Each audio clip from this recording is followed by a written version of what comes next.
Оқиға Мохаве шөліндегі тұзды жазықтарда басталады. Соғыстан кейінгі ауыр күйзелістен зардап шеккен ардагер Эдди Ломакс өзінің 1953 жылғы Индиан мотоциклімен ескі досы Джонниге жол тартады. Бірақ межелі жерге жетпей жатып мотоциклі бұзылып қалады. Қатты мас күймен аптап ыстықтан әбден титықтаған Эдди жерге құлап түседі. Есеңгіреген күйде ол тағы бір ұрттап ішімдік ішіп, елестеулер көре бастайды. Көз алдында сыйл ретінде апара жатқан көліктің иесі досы Джонни келеді. Соғыс жарақаттарының салмағынан қажыған Эдди тапаншасын шығарып, өз өмірін қиюға дайындалғандай болады. Бірақ қаруды өзіне емес, бос жатқан шөлге қарай бағыттап, оқ жаудыра бастайды. Дәл сол сәтте үш ағайынды Хоган мінген пикап келіп тоқтайды. Олар Мэтт, Джесси және Пити. Үлкені Мэтт ашуланып Эддиден кешірім сұрауын талап етеді.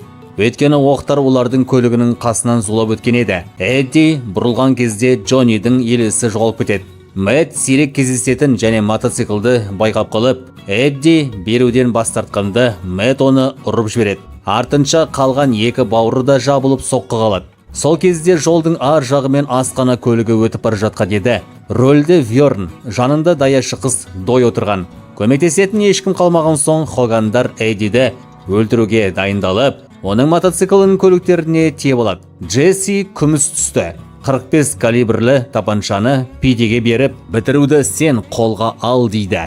Бірақ Пити Эддидің көзін ашып, өзіне тіке қарағанын көргенде батыл жетпейді. Кешіріңіз мырза дейді.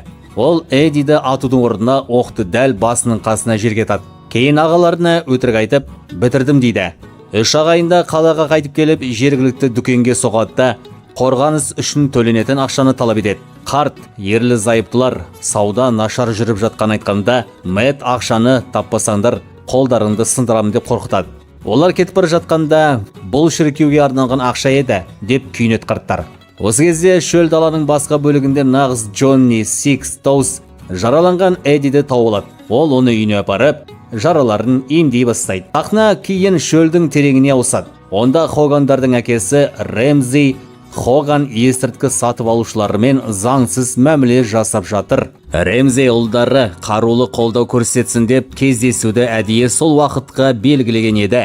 Бірақ олар көрінбегендіктен қауіпті келісімді жалғыз өзі жүргізуге мәжбүр болады. Сатып алушылар кетіп жатқанда Мэтт, Джесси және Пити ақыры келіп жетеді. Мені қорғап тұру үшін осында болуың керек еді дейді.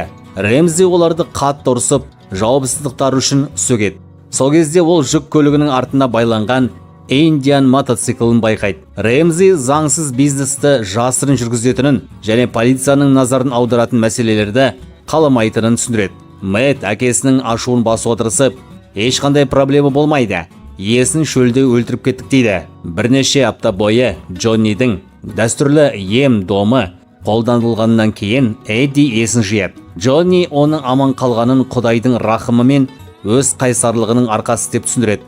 Мы в свое время славно погуляли, верно? Сколько было девушек, сколько выпивки.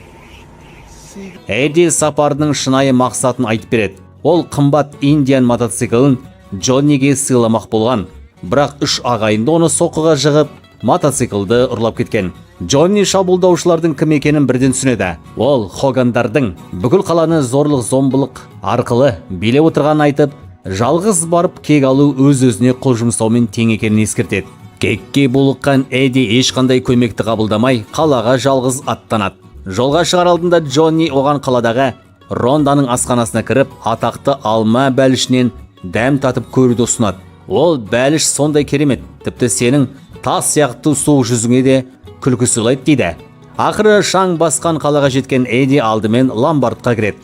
Сол жерден өзінің ұрланған тапаншасын витринадан көреді. Эдди екеуінде лезде қарусыздандырып, аяусыз өлтіреді. Лови! Артқы бөлмеден шыққан дыбысты естіп, ол тексеруге барады. Сол жерден қылмыскерлер қамап қойған қарт тұрғын Элай Гамильтонды табады. Эдди оны босатып алады.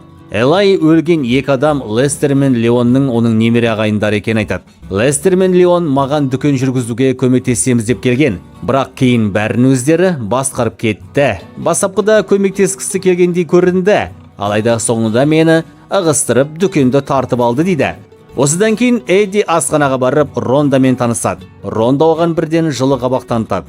Ронда оны асхананың иесі әрі өзінің ағасы По және жұмысы жүрген жергілікті тұрғын Джубал Эрлимен таныстырады. Эдди Джубалды ломбардтағы мәйіттерден құтылуға көмектесуге көндіреді. Әңгіме барысында Джубал мен Элай оған қаланы террорлап отырған екі қауіпті қылмыстық әулет Хогандар мен хитендерден сақ болуды ескертеді. Потереть как следует, потом несколько ярдов целлофана, и все станет как новенькое.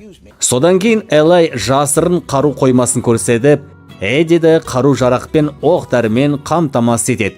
Сонымен қатар, хитендер тобы түнеп жатқан жерді айтып береді. Гамильтонның жүк көлігін мініп барған Эдди оларды екі жас қызға тиісіп жатқан жерін ұстайды. А нельзя ли нам всем разойтись по-доброму?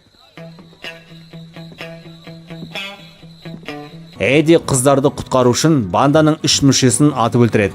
Кетер алдында ол аман қалған хитендерге әдейі «Мені сендерді жою үшін Хогандар жалдат» дейді. Содан кейін олардың мотоциклдерін өртеп жіберіп, қыздарды алып кетеді. Кейін Эдди қарт ерлі зайыптылар басқаратын мотельден бөлме жалдап, жағдайдың өрбуін бақылайды. Сол уақытта хитендердің басшылары Ремзи бітімді бұзды. Ол мына жалдамалы келілерді жалдапты деген қорытындыға келеді. Олар дереу қаруланып, Хогандарға қарсы алдын ала шабуыл ұйымдастырады. Қалаға келе жатқан Ремзи мен оның 3 ұлын торулдап, шабуыл жасайды. Алайда Хогандар аман қалып қашып құтылады. Алдын ала $500 төлеймін.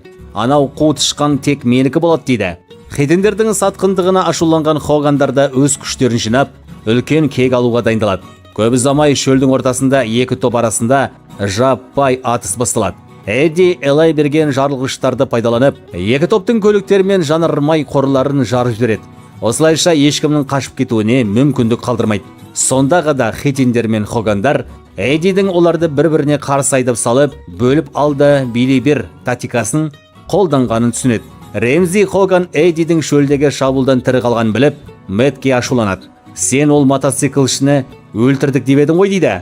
Бірақ күтпеген жерден Мэтт өз әкесіне қарсы шығып, оны атып тастайды. Эддидің енді бірігіп кеткен бандаларға қарсы тұра алмайтынын түсінген Джонни оны есінен тандырып, өзінің әйгілі қалпағын алып кетеді де, қылмыскерлерді басқа жаққа бұруға тырысады. Алғашында бұл айла сәтті жұмыс істейді. Бірақ көп ұзамай Джонни қолға түсіп, өлімші жарақат алады. Нет, это все выдумки.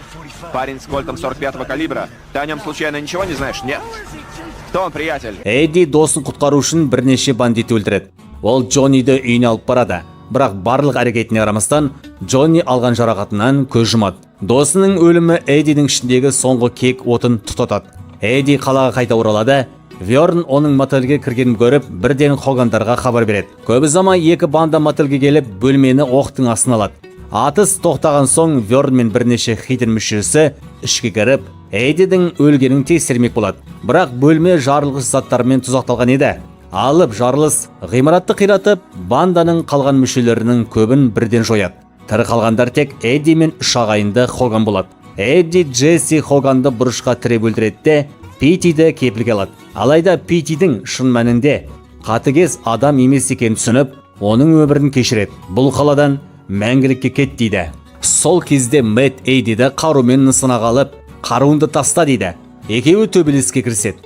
Ақыры Эдди Мэттті жеңіп шығады. Оны өлтіруге мүмкіндік бола тұра кешірім көрсетеді. Бірақ Мэтт қайтадан тапаншасын алып, жаңа оқ жатыр салып, Эддиді атып өлтірмек болады. Дәл сол сәтте Джубал мен По ағай араласып, Мэтт Хоганды атып өлтіреді. Федералдық тергеу басталмас үшін Эдди журналистерге жалған ақпарат таратады. Ол болған барлық өлімдерді бөтен ғаламшарлықтардың адамдарды ұрлап әкетумен түсіндіреді. Оқиғаның соңында Эдди өзінің Индиан мотоциклін қайтарып алып, Рондамен бірге қалада кетеді. Екеуі белгісіз болашаққа қарай тас жолмен жүйткіп бара жатқанда, олардың жанында Джонни Сигтоустың рухы пайда болады. Ол досын соңғы рет үнсіз бақылап, шығарып салады.